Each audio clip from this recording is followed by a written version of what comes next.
इस लेक्चर में हम स्टार्ट करने वाले हैं what is demand function. Demand function क्या होता है इसके बारे में लास्ट लेक्चर में अपन ने देखा था कि कौन सी चीज़ें होती है जो डिमांड को डिफाइन करती है। उसमें अपन ने बहुत सारी चीज़ देखी थी कि सबसे इम्पोर्टेंट चीज़ है जो प्राइस डिमांड को डिफाइन करती है, डिटरमाइन करती है। फिर अपन ने देखा था test, consumer preferences, price of related goods, ऐसी बहुत सारी चीज़ें अपन देखी थी। आज अपन देखने वाले हैं डिमांड फंक्शन क्या होता है, what is demand function. But पहले अपन समझेंगे फंक्शन यानी क्या। फंक्शन यानी ऐसी कोई भी चीज़ जो दो चीज़ों के बारे में रिलेशन बताती है, इसी को बोला जाता है फंक्शन। ठीक है, दो चीज़ों के बारे में जब रिलेशन बताया जाता है तो उसको क्या बोला जाता है, फंक्शन। तो सिमिलरली और फंक्शन एक मैथमेटिकल रिलेशनशिप होती है। ठीक है, इंसानों के बीच में नहीं होती, इंसान निकाले यानी समझ मत लेना कि इंसानों के बीच में रिलेशनशिप होती है। It is a mathematical relationship, mathematical relationship. ठीक है, अब मैथमेटिकल रिलेशनशिप में क्या होता है कि एक चीज़ डिपेंड रहती है बाकी के चीज़ों पर, मतलब एक चीज़ की जो वैल्यू आएंगी वो डिपेंडेंट रहेंगी बाकी के चीज़ों पर, तो उस चीज़ को बोला जाता है डिपेंडेंट वेरिएबल। क्या बोला जाता है, डिपेंडेंट वेरिएबल। और दूसरी चीज़ जिसके ऊपर वो चीज़ डिपेंड रहती है, जो उनको वैल्यू प्रोवाइड करती है, उसको बोला जाता है इंडिपेंडेंट वेरिएबल। तो इस केस में, डिमांड के केस में समझना, डिमांड डिपेंड करती है कंज्यूमर की इनकम पे, डिमांड डिपेंड करती है प्राइस ऑफ कमोडिटी पे, डिमांड डिपेंड करती है रिलेटेड गुड्स के प्राइस में। तो डिमांड को बोला जाएगा डिपेंडेंट वेरिएबल। ठीक है, डिमांड को बोला जाएगा डिपेंडेंट वेरिएबल। सिमिलरली ये जो प्राइस है, इनकम है और रिलेटेड गुड्स की प्राइस है, ये किसी चीज़ पे डिपेंड नहीं करती, इसीलिए उनको बोला जाता है इंडिपेंडेंट वेरिएबल। और फंक्शन में हमेशा अपने को डिपेंडेंट वेरिएबल और इंडिपेंडेंट वेरिएबल का रिलेशन देखने को मिलता है। Demand can be express in the term of mathematical relationship through functions. Mathematical relationship दर्शाने का जो तरीका होता है उसी को अपन फंक्शंस बोलते हैं। अब ये ध्यान से देखना, यहाँ पे एक मैथमेटिकल इक्वेशन ड्रॉ किया है, QX यानी क्वांटिटी डिमांडेड, क्वांटिटी डिमांडेड।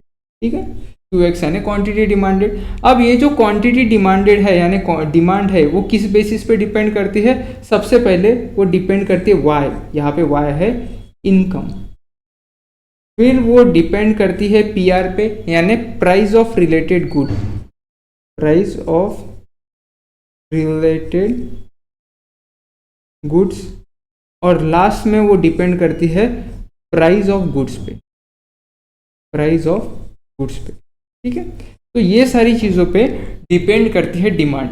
अब एक चीज़ समझना कि अगर मैंने P में कोई भी वैल्यू पुट कर दी, P में, Y में या PR में कोई भी वैल्यू पुट कर दी, तो QX की वैल्यू चेंज हो जाएगी। मतलब क्या है, QX की वैल्यू डिपेंडेंट है इन तीनों वैल्यूज के ऊपर। ठीक है, तो यही होता है डिमांड फंक्शन। डिमांड फंक्शन में एक जगह क्वांटिटी बताई जाती है और उसका रिलेशन बताया जाता है दूसरे वेरिएबल से। जैसे मैं लिख सकता हूँ कि Q is equals to 2P, मतलब क्या हो जाएगा, quantity demanded is equals to twice the price. मतलब मेरी अगर प्राइस में 50 डाल दूँ तो क्वांटिटी डिमांडेड कितना हो जाएगा, 100 हो जाएगा। तो ये क्या कर दिया मैंने, प्राइस के बेसिस पे रिलेशन बताया क्वांटिटी डिमांडेड का, किसमें, फंक्शन के थ्रू, मैथमेटिकल रिलेशन के थ्रू। अब रियलिटी में कौन से भी मार्केट में ऐसा इक्वेशन बनाना बहुत ही डिफिकल्ट होता है, बट थेरोटिकल पर्पस में माइक्रो इकोनॉमिक्स में और मैक्रो इकोनॉमिक्स में बहुत सारे ऐसे इक्वेशंस अपने को देखने को मिलेंगे। बट रियलिटी में बहुत मुश्किल होता है। तुम मार्केट में जाके तुम ये नहीं कह सकते कि टोमेटो का मैं डिमांड फंक्शन बनाऊंगा। बना सकते हो, बट उसके लिए तुम्हारे पास उतनी इन्फॉर्मेशन होनी चाहिए, उतनी सारी रिसोर्सेज तुम्हारे पास होने चाहिए। और अगर तुम्हारे पास वो रिसोर्सेज है तो तुम क्या कर सकते हो, तुम ये डिमांड फंक्शन बना सकते हो। आगे बढ़ते हैं, लॉ ऑफ डिमांड। सबसे इंपॉर्टेंट अगर पॉइंट कोई है माइक्रो इकोनॉमिक्स का तो वो है law of demand. Law of demand क्या कहता है, law of demand states that citrus paribus यानी एक एजम्पशन की अदर थिंग बीइंग इक्वल, मतलब जिस चीज़ों की बात करने वाले उनके अलावा बाकी की चीज़ों में कोई चेंजेस नहीं आने वाला, ऐसा एक एजम्पशन, उसी को बोला जाता है ceteris paribus. Holding all other factors constant as the price of good rises, जैसे ही गुड्स की प्राइस राइज होती है the quantity demanded of that good falls. जैसे ही प्राइस राइज हो रही, प्राइस बढ़ते जा रही, एक बैग जो पहले 500 की थी अब 1000 की हो जा रही, तो जो क्वांटिटी डिमांडेड है वो क्वांटिटी डिमांडेड क्या हो जाएगी, कम हो जाएगी। Conversely as the price falls, इससे उल्टा as the price falls the quantity demanded rises, जैसे जैसे किसी चीज की प्राइस कम होती जाएंगी, अपन ने देखा था, तो लोगों के लिए वो बहुत ज्यादा अफोर्डेबल हो जाएंगी, ठीक है, तो क्या करेंगे, लोग ज्यादा बाय करेंगे, तो इसलिए क्वांटिटी डिमांडेड बढ़ जाएंगी। तो ये अपन ने ग्राफिकल, यही जो लॉ है मैंने ग्राफिकल फॉर्म में लिखा है।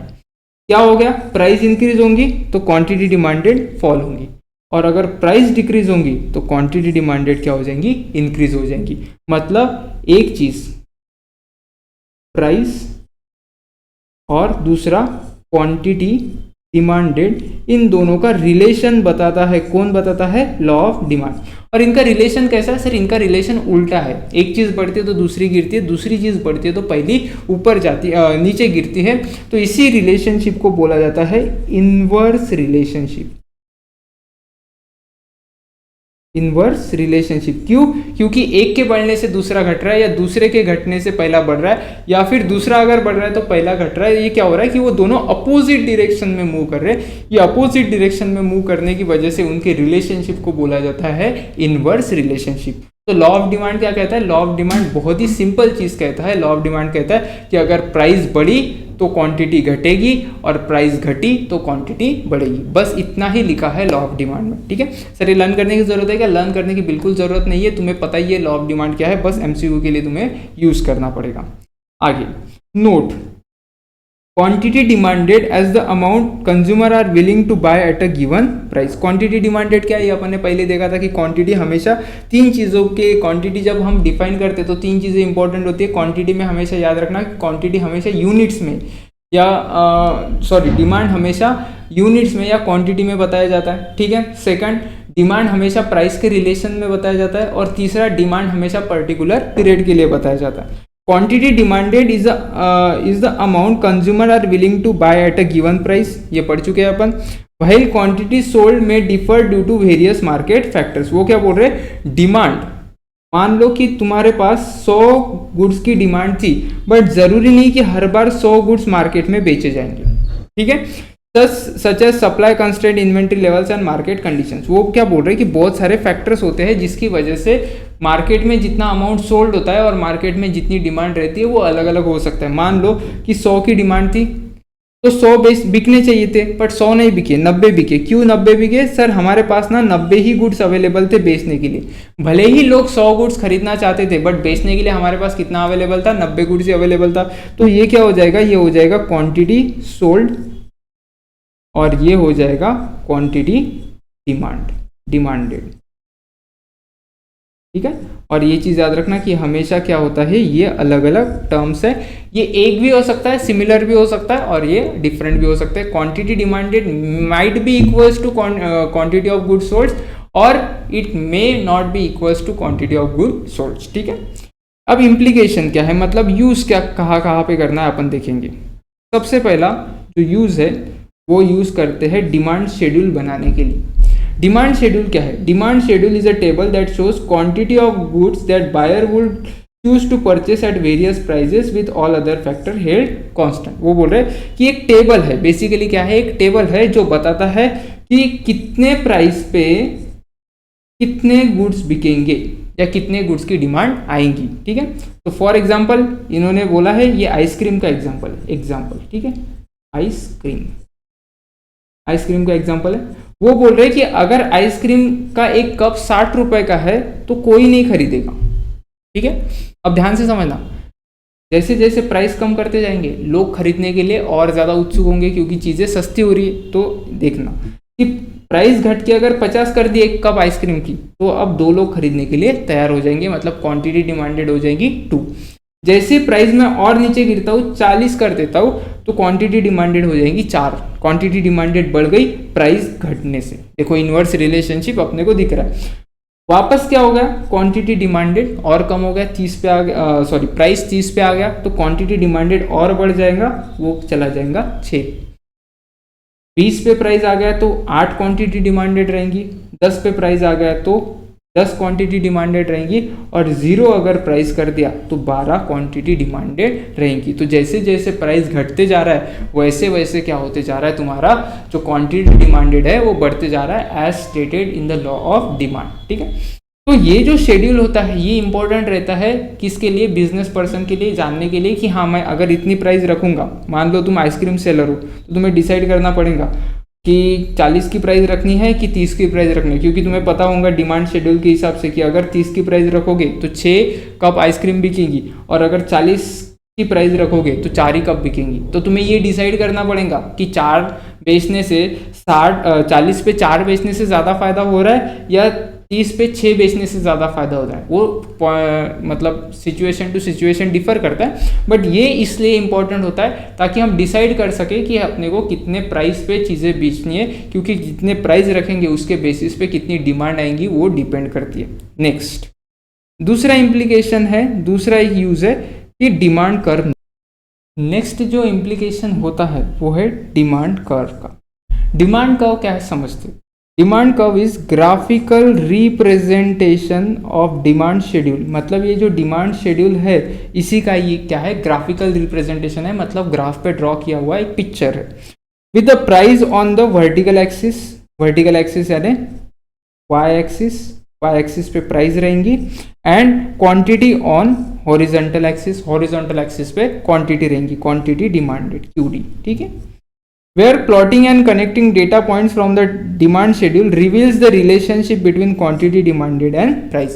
अब देखो ऐसा बोला जाता है कि पिक्चर वर्थ 1000 वर्ड्स। ठीक है, तो क्या होता है कि जो हम रिलेशनशिप दिखाने की कोशिश कर रहे हैं डिमांड शेड्यूल में वो इजीली दिखा सकते हैं with the help of graph, और जितना अपने को टाइम लगेगा डिमांड शेड्यूल को समझने के लिए उससे कई गुना कम टाइम अपने को लगता है डिमांड कर्व को समझने के लिए, इसलिए जनरली डिमांड कर्व यूज होता है ना कि डिमांड शेड्यूल। अब डिमांड शेड्यूल के हिसाब से अपन डिमांड कर्व बनाते हैं, तो यही डेटा यूज करके अपन क्या बनाएंगे, डिमांड कर्व। अब डिमांड कर्व में एक ग्राफ बनाना पड़ता है और ग्राफ का हमेशा क्या होता है, X axis and Y axis. तो जो वर्टिकल है वो एक्स एक्सिस हो जाएगा और जो हॉरिजॉन्टल है वो हो जाएगा वाई एक्सिस। ठीक है, अब समझना क्या बोला है, वाई एक्सिस पे हमेशा क्या बताना है, प्राइस, और एक्स एक्सिस पे हमेशा क्वांटिटी डिमांडेड। ये दो चीज़ है और ये स्टैंडर्ड फॉर्मेट है। हम ये नहीं कर सकते कि स्विच कर देंगे, क्वांटिटी डिमांडेड वाई एक्सिस पे लिखेंगे और प्राइस एक्स एक्सिस पे लिखेंगे, ऐसा नहीं कर सकते। हमेशा प्राइस कहाँ पे लिखनी पड़ेंगी, प्राइस वाई एक्सिस पे लिखने पड़ेंगे और क्वांटिटी डिमांडेड एक्स एक्सिस पे। अब सबसे पहली लाइन देखेंगे, सबसे पहली लाइन क्या बोला है, जब प्राइस होंगी 60 तो क्वांटिटी डिमांडेड होंगी 0। प्राइस कितनी है, 60, तो ये प्राइस है, ये प्राइस का एक्सिस है अपना, मिटा देता हूँ, प्राइस का एक्सिस है और प्राइस कितनी है, 60। ठीक है, ये 60, तो क्वांटिटी डिमांडेड कितनी रहेंगी, 0 रहेंगी। एक्चुअली इन्होंने थोड़ा सा गलत किया है यहाँ पर। ठीक है, तो ये आ जाएगा 0, 60 पे क्वांटिटी डिमांडेड 0। नेक्स्ट इस पे देखते हैं 50, जब प्राइस रहेंगी 50 तब क्वांटिटी डिमांडेड रहेंगी 2, तो ये रहेंगी क्वांटिटी डिमांडेड 2 और ये रहेंगी प्राइस 50 पे। थोड़ा ग्राफ इधर हुआ, टिल्ट हुआ है वो। नेक्स्ट जब 40 की प्राइस रहेंगी क्वांटिटी डिमांडेड 4 रहेंगी, देखो ये क्वांटिटी डिमांडेड है और प्राइस है 40 की, तो ये बनेगा ऐसा ग्राफ। तो ये क्या करना किया जाता है, पहले ग्राफ नहीं ड्रॉ किया जाता है, पहले पॉइंट ड्रॉ किया जाता है और फिर उन पॉइंट को क्या कर दिया जाता है, ज्वाइन कर दिया जाता है। सिमिलरली 30 पे कितनी क्वांटिटी डिमांडेड है, 6, तो ये ऐसा आ जाएगा। 20 पे कितनी क्वांटिटी डिमांडेड है, 8, तो ये ऐसा आ जाएगा। और 10 पे कितनी क्वांटिटी डिमांडेड है, 10, तो ये ऐसा आ जाएगा। और लास्ट में 0 पे कितनी क्वांटिटी डिमांडेड है, 12, देखो ये 0 है और क्वांटिटी डिमांडेड 12। तो ये क्या कर रहे हैं, इसके बेसिस पे एक्स एक्सिस पे वैल्यू कितनी है, वाई एक्सिस पे वैल्यू कितनी है, तो उस बेसिस पे एक पॉइंट ड्रॉ करना है। अब जब तुम्हारे सारे पॉइंट ड्रॉ हो जाएंगे, 1 2 3 4 5 6 7, ये सारे पॉइंट ड्रॉ हो जाएंगे, तब तुम्हें क्या करना है, उसके बेसिस पे एक लाइन खींच देनी है उस सारे पॉइंट को पास करते हुए, और वही बन जाएगा तुम्हारा डिमांड कर्व। ठीक है, slope of demand curve, slope of demand curve ये बहुत ही इंपॉर्टेंट है। Slope of demand curve is change in P upon change in Q। समझना क्या बोल रहे हो, वो बोल रहे हैं कि ये जो स्लोप है, ये जो स्लोप है डिमांड कर्व का, ये स्लोप कैसे कैलकुलेट किया जाता है, ये स्लोप कैलकुलेट किया जाता है चेंज इन P मतलब change in price upon change in quantity, और इसी को निगेटिव साइन दी जाती है। निगेटिव साइन क्यों दी जाती है मैं बताऊंगा, बट चेंज इन पी और चेंज इन क्यू कैसे निकालेंगे। चेंज इन पी, ठीक है, अब इन दोनों की ही बात करते हैं। तो प्राइस कितने से चेंज हुई सर, 40 से 30 पे आ गई, तो 40 से 30 पे आ गई तो 10 से चेंज हुआ, तो चेंज इन पी हो जाएगा 10। Change in Q, change in Q कितना होगा सर, 4 से 6 पे आ गए, 4 से 6 पे आ गए तो ये क्या होगा, 2 से चेंज हो गया, हाँ तो ये हो जाएगा, ठीक है। अब 5 को निगेटिव साइन क्यों दी समझना, क्योंकि एक क्वांटिटी बड़ी है और दूसरी घटी है, तो जो बड़ी है उसका तो positive change in P positive आ जाएगा, sorry change in quantity positive आ जाएगा, बट चेंज इन प्राइस कैसे आएगा, निगेटिव आ जाएगा। क्यों निगेटिव आ जाएगा, क्योंकि हम लिखेंगे 30 माइनस 40, वो हो जाएगा -10। तो एक कौन सी क्वांटिटी माइनस में आने वाली है, क्योंकि एक कौन सा चेंज अगर पॉजिटिव में हो रहा है तो दूसरा चेंज अपोजिट डायरेक्शन में होने के कारण वो निगेटिव में हो रहा है, इसीलिए पूरे जो स्लोप की वैल्यू आती है वो हमेशा किस में आती है, निगेटिव में आती है, ये चीज़ याद रखना। और ये भी बहुत इंपॉर्टेंट है, the change along with the vertical axis is divided by the change along with horizontal axis. वो कैसे कैलकुलेशन किया है वही बताया है। The negative sign of the slope is consistent with the law of demand. Law of demand की वजह से क्या बोल रहा है कि निगेटिव साइन दी जाती है उसको। द डिमांड कर्व में be either be a straight line और अ कर्व।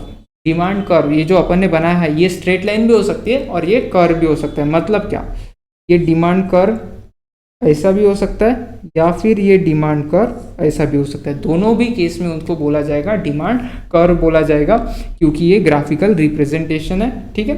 तो डिफरेंस क्या है, डिफरेंस ये है कि एक टेबुलर फॉर्म में होता है, शेड्यूल हमेशा टेबुलर फॉर्म में होता है और कर्व हमेशा ग्राफिकल फॉर्म में होता है, ठीक है। और सबसे इजीली कॉम्प्रिहेंड कौन सा किया जा सकता है, तो डिमांड कर्व ही सबसे इजीली कॉम्प्रिहेंड होता है। डिमांड शेड्यूल को हमें ध्यान से पढ़ना पड़ता है और ध्यान से रिलेशनशिप समझना पड़ता है। बट यहाँ पे क्या होता है कि एक बार देख लेंगे तो रिलेशनशिप अपने आप अपने को समझ में आ जाती है, किस केस में, डिमांड कर्व के केस में, ठीक है। तो ये दो इम्प्लीकेशन है। थोड़ा आगे बढ़ते हैं, market demand curve and market demand schedule. Demand curve और डिमांड शेड्यूल के बारे में पढ़ लिया अपन ने, बट एक नया वर्ड इसको ऐड हो गया, क्या, मार्केट। अब ये क्या है समझते हैं। मार्केट डिमांड कर्व की बात करें, represents total quantity of goods demanded by all the buyers obtain horizontally summing up individual demand curve. समझना क्या है, ये क्या बोल रहा है, ये जो डिमांड कर्व हमने बनाया था, ये जो डिमांड कर्व हमने बनाया था या ये जो डेटा अपन ने कलेक्ट किया था वो एक पर्सन का था। हमने बोला मान लो कि कौन है, यहाँ पे मान लेते हैं मिस्टर घनश्याम। मिस्टर घनश्याम ने घनश्याम को अपन ने पूछा कि इतने इतने प्राइस पे कितने आइसक्रीम तुम खरीदोगे, तो उन्होंने एक इन्फॉर्मेशन दी अपने को, उसके बेसिस पे अपन ने क्या कर दिया, उसके बेसिस पे अपन ने डिमांड कर्व बना दिया, ठीक है। फिर नेक्स्ट मिस्टर अक्षय को अपन ने पूछा। मिस्टर अक्षय भी क्या था, एक कस्टमर था। मिस्टर अक्षय को भी पूछा कि आइसक्रीम खरीदना है तो इस केस पे कितना कितना खरीदोगे, तो अक्षय ने अलग जवाब दिया, अपने हिसाब से अलग जवाब दिया, ठीक है। ये कस्टमर भी मिटा देते हैं, ये बोरिंग हो जाता है। फिर ऐसे सारे कस्टमर को अपन ने एक लाइन पे खड़ा कर दिया और मार्केट में जितने भी कस्टमर्स है उन सभी के डिमांड कर्व निकाले, और सभी के डिमांड कर्व जब हमने ऐड कर दिए तो क्या बना अपना मार्केट डिमांड कर्व। समझा। तो बेसिकली क्या है, जो इंडिविजुअल डिमांड कर्व है उनका सभी का समेशन अगर हम करते हैं तो क्या बन जाता है, मार्केट डिमांड कर्व, ठीक है। समझते हैं कि क्या हो जाएगा कि घनश्याम ने 60 रुपये पे 0 आइसक्रीम खरीदी और अक्षय ने भी 60 रुपये पे कोई भी आइसक्रीम नहीं खरीदी, तो पूरा जो डिमांड मार्केट डिमांड कर्व बनेगा वो भी 60 रुपये पे क्या रहेगा, 0 आइसक्रीम का रहेगा। सिमिलरली ध्यान देना, 50 रुपये पे 2 आइसक्रीम खरीदी किसने, घनश्याम ने, और 50 रुपये पे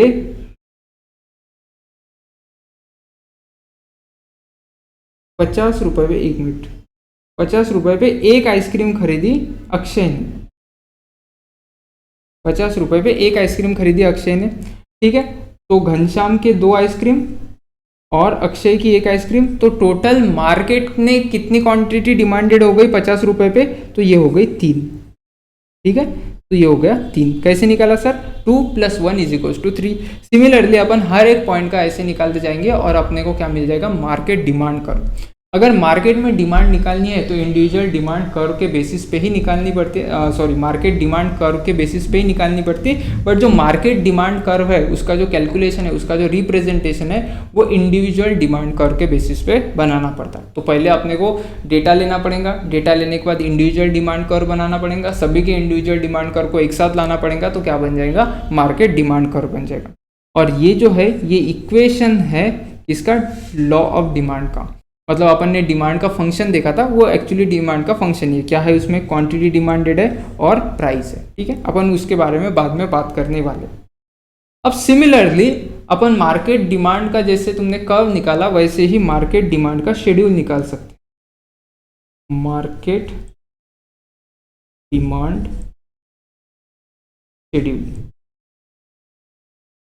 कैसे निकाला जाता है? प्रोसेस सेम रहेगा। जो इंडिविजुअल शेड्यूल्स तुमने ऊपर बनाया है, ये जैसे घनश्याम का बनाया वैसे अक्षय का बनाना पड़ेगा, और घनश्याम और अक्षय के जो शेड्यूल है वो क्या करने पड़ेंगे? मर्ज करने पड़ेंगे। तो ये घनश्याम और ये अक्षय, इन दोनों के तुमने क्या कर दिए? दोनों के डिमांड शेड्यूल निकाल दिए। अब घनश्याम बोल रहे थे कि 60 रुपये पे एक भी आइसक्रीम नहीं खरीदूंगा, और अक्षय भी बोल रहा था कि 1 रुपये पे 60 रुपये पे एक भी आइसक्रीम नहीं खरीदूंगा। तो मार्केट डिमांड कर इन दोनों को ऐड करके आता है, तो ये दोनों को ऐड करके क्या आ गया? 0। 50 रुपये पे घनश्याम जी ने बोला था कि 2 आइसक्रीम खरीदूंगा, 2 क्वांटिटी, और 50 रुपये पे अक्षय ने बोला था 1 क्वांटिटी खरीदूंगा। तो इन दोनों का ही एडिशन करके क्या आ गया? टोटल मार्केट डिमांड कितने का आ गया? 50 रुपये पे 3 आइसक्रीम का आ गया। सिमिलरली 40 पे भी 4 + 3 7 का आ जाएगा। 30 रुपये पे घनश्याम जी की 6 आइसक्रीम का डिमांड और अक्षय की 4 आइसक्रीम का डिमांड, टोटल मार्केट डिमांड हो जाएगा 10 रुपये का। 20 रुपये पे टोटल मार्केट डिमांड 10 क्वांटिटी का होगा। 20 रुपये पे घनश्याम जी बोल रहे हैं कि 8 आइसक्रीम खरीदेंगे और अक्षय बोल रहा है कि 5 आइसक्रीम खरीदेंगे, टोटल मार्केट में डिमांड हो जाएगा 13 क्वांटिटी का। सिमिलरली 10 रुपये पे घनश्याम जी बोल रहे हैं 10 आइसक्रीम खरीदेंगे और अक्षय बोल रहा है 6 आइसक्रीम खरीदेंगे, तो टोटल मार्केट में डिमांड हो जाएगा 16 रुपये का, 16 क्वांटिटीज़ का। और 0 रुपीज़ पे घनश्याम जी बोल रहे 12 आइसक्रीम लूँगा और अक्षय बोल रहा 10 आइसक्रीम लूँगा, तो टोटल क्वांटिटी डिमांडेड हो जाएंगी 22 रुपये की। तो ये क्या होता है? इंडिविजुअल जो तुम्हारे डिमांड शेड्यूल्स होते हैं उसके बेसिस पे अगर उसको कंसोलिडेट करें तो तुम्हारे क्या आते हैं? Market demand schedule. तो मार्केट आता है तो होल मार्केट लेवल की बात होगी, और सिर्फ अगर डिमांड कर्व या डिमांड शेड्यूल की बात हो रही है तो एक इंडिविजुअल कस्टमर के पर्सपेक्टिव में, एक इंडिविजुअल कंज्यूमर के पर्सपेक्टिव में बात हो रही है। ये चीज़ों को याद में रखना। Next, rationale of the law of demand. Law of demand सही साबित होने का कारण क्या है? ठीक है, लॉ ऑफ डिमांड सही साबित होने का कारण, सबसे पहला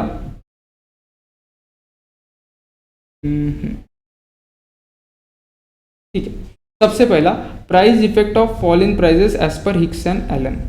2 लोगों ने थेरीज दी है यहाँ पे, एक तो हिक्स एंड एलन की थेरी अलग है और अल्फ्रेड मार्शल की थेरी अलग है। सबसे पहले हिक्स एंड एलन ने क्या कहा? हिक्स एंड एलन ने कहा कि देखो जैसे जैसे प्राइस बढ़ते जा रही है ना, वैसे वैसे लोग क्या देखते हैं? लोग देखते हैं कि इसका अल्टरनेटिव कोई प्रोडक्ट है क्या, और वो अल्टरनेटिव प्रोडक्ट यूज़ करना चालू कर देते हैं। उसी को बोला जाता है सब्स्टिट्यूशन इफेक्ट। उन्होंने कहा कि देखो कि अगर तुम प्राइस जो टी की प्राइस है वो 10 रुपये कब कर दोगे, 10 से फिर 15 कर दोगे, 20 कर दोगे, 25 कर दोगे, 30 कर दोगे, तो एक समय पे लोग क्या करेंगे? लोग सोचेंगे कि हम क्या करते हैं, चाय से शिफ्ट होके कॉफ़ी पीना स्टार्ट कर देते। तो लोग सब्सटीट्यूट प्रोडक्ट पे शिफ्ट हो जाते हैं। इसकी वजह से क्या होता है कि जैसे जैसे प्राइस बढ़ती जाती है वैसे वैसे क्वांटिटी डिमांडेड घटती जाती है। क्यों? क्योंकि लोग दूसरे प्रोडक्ट पे शिफ्ट हो जाते हैं। उसी को बोला जाता है सब्सटीट्यूशन इफेक्ट।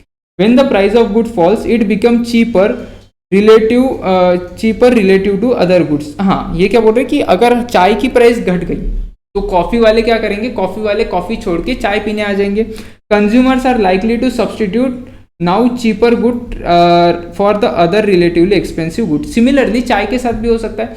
देखो, चाय की प्राइस अगर घटी तो कॉफ़ी वाले चाय की तरफ आ जाएंगे, और चाय की प्राइस अगर बढ़ी तो चाय वाले कॉफ़ी की तरफ चले जाएंगे। तो क्या होता है? ये एक दूसरे की तरफ सब्सटीट्यूशन स्विचिंग चालू ही रहता है। उसी को सब्सटीट्यूशन इफेक्ट बोला जाता है। Key points, substitution effect is always positive when price falls. Substitution effect positive रहता है, मतलब बाहर के लोग हमारे यहाँ पे आते हैं, अगर हमारी प्राइस फॉल होगी तो अगर हम चाय वाले हैं तो क्या हो जाएगा, सब्सटीट्यूशन इफेक्ट हमारे लिए पॉजिटिव रहेगा। मतलब जैसे ही 10 रुपये का कप 5 का कर दिया तो बाहर के लोग, कॉफ़ी वाले लोग हमारे स्टोर में ज़्यादा आना चालू करेंगे। Stronger when close substitute, switching cost are low and switching inconvenience is minimal. ये बहुत इंपॉर्टेंट पॉइंट है। ये जो सब्सटीट्यूशन इफेक्ट है वो बहुत ज़्यादा रहेगा अगर स्विचिंग कॉस्ट बहुत कम रही तो। स्विचिंग कॉस्ट कम रही तो मतलब कि स्विच करने के लिए, फॉर एग्जांपल चाय से कॉफ़ी तक जाने के लिए या कॉफ़ी से चाय पीने के लिए तुम्हें कुछ स्विचिंग कॉस्ट लगती है, कोई कॉस्ट पे करना पड़ता है क्या? कुछ भी कॉस्ट नहीं पे करना पड़ता, ठीक है। बट मान लो कि तुम्हें अपना एंड्रॉयड से आईफोन की तरफ शिफ्ट होना है तो तुम्हें क्या करना पड़ेगा, तुम्हें स्विचिंग कॉस्ट बहुत ज़्यादा आएंगी। तुम्हें सब अपना सॉफ्टवेयर जो भी ऐप वगैरह तुम यूज़ करते हो वो चेंज करने पड़ेंगे। जो सब्सक्रिप्शन का इशू नहीं होगा, चार्जर वगैरह चेंज करने पड़ेंगे, ठीक है। तो ये होती है स्विचिंग कॉस्ट। एक गुड से दूसरी तरफ जाने के लिए अपन जो तुम्हें कॉस्ट बेयर करनी पड़ती है उसको बोला जाता है स्विचिंग कॉस्ट। अगर ये स्विचिंग कॉस्ट बहुत ही कम रही तो स्विचिंग बहुत ईजिली हो सकता है। नेक्स्ट चीज उन्होंने बोला है कि अगर क्लोज सब्सटीट्यूट है तो लोग ज़्यादा जल्दी स्विच कर देते हैं। फॉर एग्जांपल कॉफ़ी से चाय की तरफ शिफ्ट होने के लिए मान लेते हैं थोड़ा टाइम लग सकता है, ठीक है। बट ब्लैक टी से टी की तरफ शिफ्ट होने के लिए, नॉर्मल टी की तरफ शिफ्ट होने के लिए ज़्यादा टाइम लगेगा क्या? नहीं। तो जो दो प्रोडक्ट होते हैं उनमें जितना क्लोजनेस ज़्यादा होता है उतना जल्दी स्विच कर लेते हैं लोग प्राइस के हिसाब से। और तीसरा, switching inconvenience is minimal. Inconvenience यानी यहाँ पे प्राइस के पर्सपेक्टिव में नहीं, यहाँ पे एफर्ट्स के पर्सपेक्टिव में बात की गई। वो बोल रहे कि अगर हाँ स्विच करने के लिए एफर्ट्स बहुत कम लग रहे तो लोग जल्दी स्विच कर लेते। फॉर एग्जाम्पल अगर एप्पल के फ़ोन की बात करें या एंड्रॉयड के फ़ोन की बात करें तो दोनों का फंक्शन नियरली सिमिलर होता है, टच स्क्रीन वगैरह सेम यूज़ करते तो स्विचिंग इनकन्वीनियंस मिनिमल होता है, ठीक है।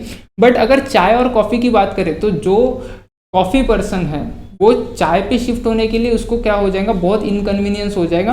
तो ये भी देखा जाता है कि इनकन्वीनियंस कितना हो रहा है। तो 3 चीज़ें हमने देखी। सबसे पहली चीज़ हमने क्या देखी, हमने देखी कि सब्सटीट्यूट अगर बहुत ज़्यादा क्लोज है तो लोग जल्दी स्विच हो जाएंगे। सेकंड हमने चीज़ देखी कि अगर स्विचिंग कॉस्ट एक प्रोडक्ट से दूसरे प्रोडक्ट पे शिफ्ट होने की कॉस्ट अगर कम है तो लोग जल्दी स्विच हो जाएंगे। और तीसरा, अगर इनकन्वीनियंस कम होता है, उनको अगर तकलीफ कम होती है स्विच होने के लिए तो वो जल्दी स्विच हो जाएंगे। तो जितने ज़्यादा ये 3 फैक्टर्स प्रोमिनेंट रहेंगे उतना स्विचिंग का जो इफेक्ट है वो ज़्यादा रहेगा। ये किसने कहा है? हिक्स एंड एलन ने कहा है। ये चीज़ याद रखना है, बहुत ही इंपॉर्टेंट है। नेक्स्ट उन्होंने जो एक्सप्लेनेशन दिया वो दिया इनकम इफेक्ट का। उन्होंने क्या कहा कि देखो जैसे जैसे कोई चीज़ सस्ती हो जाती है वैसे वैसे वो चीज़ बहुत लोगों के लिए अफोर्डेबल हो जाती है, इसलिए क्वांटिटी डिमांडेड बढ़ जाती है प्राइस के कम होने से। बट जैसे जैसे किसी प्रोडक्ट की प्राइस बढ़ते बढ़ते जाती है वैसे वैसे वो प्रोडक्ट बहुत लोगों के लिए अनअफोर्डेबल हो जाता है, जिसकी वजह से क्वांटिटी डिमांडेड घट जाती है। मान लेते कि कोई फ़ोन है, वो फ़ोन पहले 30,000 का था तो बहुत लोग अफोर्ड कर सकते थे। आगे चल के वो फ़ोन अगर 60,000 का हो गया तो 30,000 पे मान लो 100 लोग अगर अफोर्ड कर सकते थे तो 60,000 पे 40 लोग ही अफोर्ड कर पाएंगे। अगर वो फ़ोन की प्राइस बढ़ के और 1 लाख हो गई तो लोगों का इनकम तो सेम रहेगा, तो उनकी अफोर्डेबिलिटी से बाहर चला जाएगा फ़ोन। तो पहले 40 लोग अफोर्ड कर सकते तो अभी 20 लोग ही अफोर्ड कर पाएंगे। तो जैसे जैसे गुड्स की प्राइस बढ़ती जा रही है वैसे वैसे लोगों की इनकम की जो लिमिट है वो हिट होती जा रही है और उनकी अफोर्डेबिलिटी से बाहर चला जा रहा है वो प्रोडक्ट, जिसकी वजह से क्या हो रहा है, जिसकी वजह से क्वान्टिटी डिमांडेड कम होते जा रहे हैं, ठीक है। Price decrease effectively increases consumers real income और परचेसिंग पावर। अगर प्राइस कम हो जाती है किसी गुड्स की प्राइस कम हो जाती है तो कंज्यूमर की परचेसिंग पावर इंक्रीज हो जाती है क्योंकि वो ज़्यादा गुड्स परचेस कर सकता है। फॉर एग्जांपल समझना, अब चॉकलेट है, पहले चॉकलेट कंज्यूमर की इनकम मान लेते हैं 100 रुपये है। कंज्यूमर की इनकम कितनी है? 100 रुपये। गरीब है, आर्टिकल हो सकता है, ठीक है। चॉकलेट है 10 रुपये का, तो कितने चॉकलेट अफोर्ड कर पाएंगा वो अफोर्ड कर पाएंगा 10 चॉकलेट्स, ठीक है। अब मान लेते हैं उसकी इनकम तो सेम रहेंगी और चॉकलेट हो गया 5 का, तो अब वो कितने चॉकलेट अफोर्ड कर पाएंगा? सर वो अभी 20 चॉकलेट अफोर्ड कर पाएंगा। तो उसकी जो परचेसिंग पावर है, अगर ध्यान से देखोगे उसकी जो परचेसिंग पावर है वो परचेसिंग पावर बढ़ गई है। कब बढ़ गई है? जब गुड्स की प्राइस कम हो गई है तब। बस यही बात उन्होंने फर्स्ट लाइन में कही है। द कंज्यूमर में can buy more of same goods और other goods which has same amount of money. अब यहाँ पे भी फर्क आता है, अपन ने देखा था अगर नॉर्मल गुड्स है तो इनकम इंक्रीज होने के साथ डिमांड इंक्रीज होती है।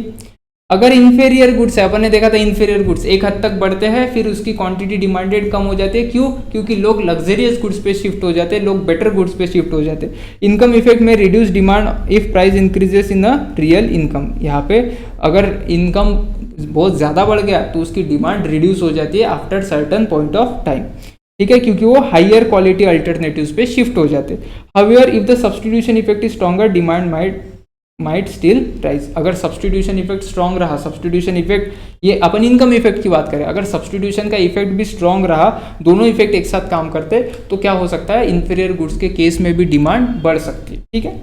नेक्स्ट, ये किसने कहा था? ये थेरीज दी थी हिक्स एंड एलन ने। अब नेक्स्ट अल्फ्रेड मार्शल ने बोला कि ऐसा कुछ नहीं है। अल्फ्रेड मार्शल ने एक नया ही एक्सप्लेनेशन दिया, और वो क्या था समझते हैं। Utility maximizing behaviour of consumer. उन्होंने ये जो law of diminishing marginal utility है उसके पर्सपेक्टिव में इसका एक्सप्लेनेशन दिया। उन्होंने बोला देखो, अगर पहला गुड्स तुम कंज्यूम करते हो, कोई भी गुड्स एक क्वांटिटी में कंज्यूम करते हो, तो तुम्हें बहुत ज़्यादा सेटिस्फेक्शन देता है।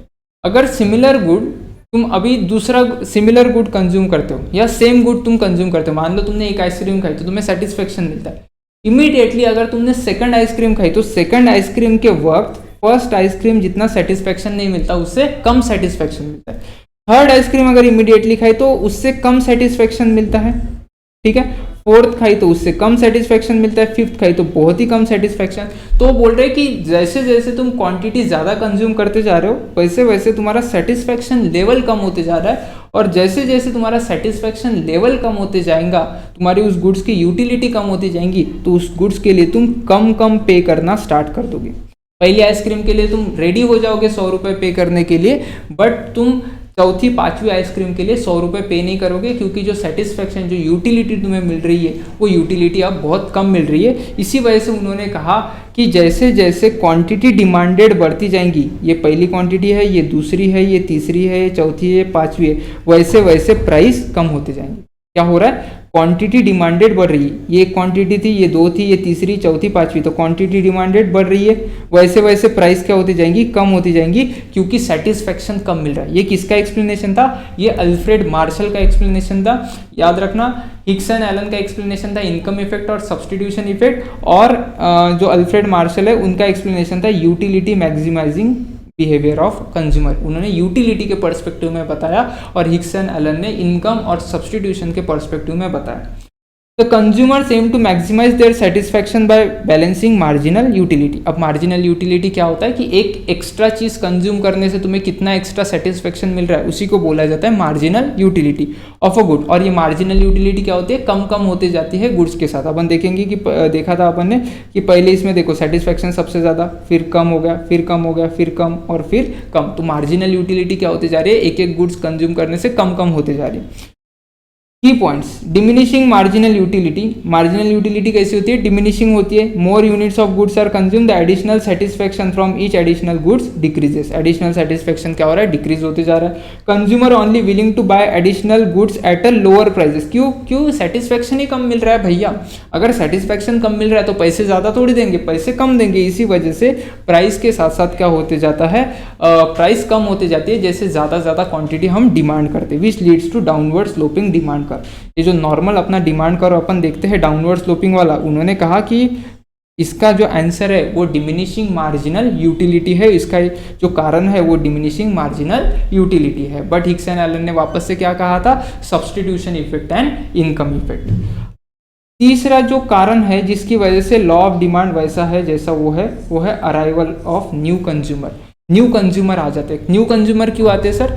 पहले ही बोला था, प्राइस कम हो जाएंगी तो बहुत लोग अफोर्ड कर पाएंगे उस गुड्स को, और बहुत लोग अगर अफोर्ड कर पाएंगे तो नए नए कंज्यूमर्स खरीदने के लिए आएंगे। When price drop, new consumer who previously couldn't afford the goods may enter into the market. More consumer buying at lower prices increases overall demand. जैसे प्राइस कम हो गई, क्वांटिटी बहुत लोग खरीदने के लिए उत्सुक हो गए क्योंकि वो अभी खरीद पा रहे थे, अफोर्ड कर पाते, तो क्वांटिटी डिमांडेड बढ़ जाती है। Different uses of commodity.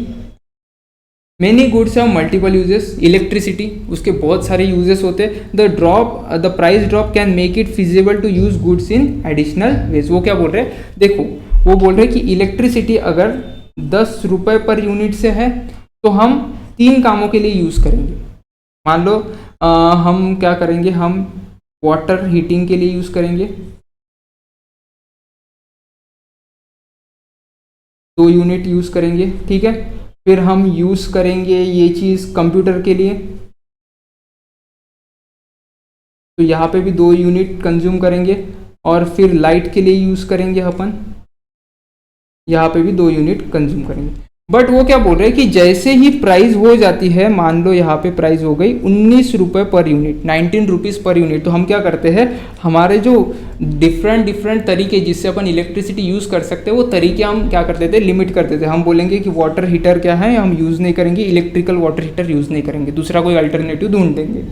Computer तो यूज़ करना ही पड़ेगा, तो कंप्यूटर का 2 यूनिट कंज्यूम हो जाएगा। और लाइट भी हम क्या करेंगे, स्पेरिंगली संभाल के यूज़ करेंगे, जब ज़रूरत नहीं होगी तब लाइट बंद कर देंगे। तो लाइट का जो कंजम्पशन है वो कितने पे आ जाएगा, 1 यूनिट पे आ जाएगा। तो जैसे जैसे चीज़ें महंगी होती गई, देखना जैसी चीज़ें महंगी होती गई 10 से 19 पे गई, वैसे वैसे उसके यूजेस क्या हो गए, यूजेस कम हो गए। पहले 3 यूजेस थे उसके, अभी अपने कितने यूजेस बाकी रह गए, 2 यूजेस बाकी रह गए, 1 यूज अपन ने कम कर दिया। इसी की वजह से क्या होता है, पहले 6 यूनिट हम डिमांड कर रहे थे, 6 यूनिट हम डिमांड कर रहे थे, अब कितने यूनिट डिमांड कर रहे हैं, 2 + 1 3 यूनिट डिमांड करें, क्योंकि हमने जो तरीके थे जिससे हम इलेक्ट्रिसिटी यूज़ कर सकते थे वो तरीके ही कम कर दिए। तो यही बोला गया है, डिफरेंट यूजेस ऑफ कमोडिटी अपन कम कर देते हैं जैसे जैसे प्राइस बढ़ जाती है, ठीक है। Key points, lower prices lead to increase in the number of ways the uses of goods. जैसे जैसे प्राइस कम होती जाएंगी, नंबर ऑफ वेज बढ़ते जाएंगे उस गुड्स को यूज़ करने के। The increase utility from lower prices boost overall demand. Increase utility from lower prices मतलब लोअर प्राइजेस है तो प्राइस कम है तो अपने को ज़्यादा फायदा होगा उसका, तो यूटिलिटी बढ़ेंगी। कैसे कि वाटर हीटर के लिए यूज़ कर रहे थे 10 रुपये यूनिट, जब इलेक्ट्रिसिटी थी तब, तो हमारी यूटिलिटी ज़्यादा हो गई, तो जिसकी वजह से हम क्या करेंगे, ज़्यादा यूनिट्स कंज्यूम करेंगे। तो सिंपल सा लॉजिक है कि अगर प्राइजेस ज़्यादा है तो कम तरीके से वो चीज़ यूज़ करेंगे, और प्राइजेस कम है तो वही चीज़ ज़्यादा तरीके से ज़्यादा तरीक़ों से यूज़ करेंगे और ज़्यादा क्वांटिटी में वो कंज्यूम करेंगे। तो इसी वजह से क्या होता है, लॉ ऑफ डिमांड वापस से सही साबित होता है। तो यहाँ पे हम रुकेंगे, बाकी सब अपन देखेंगे अगले लेक्चर।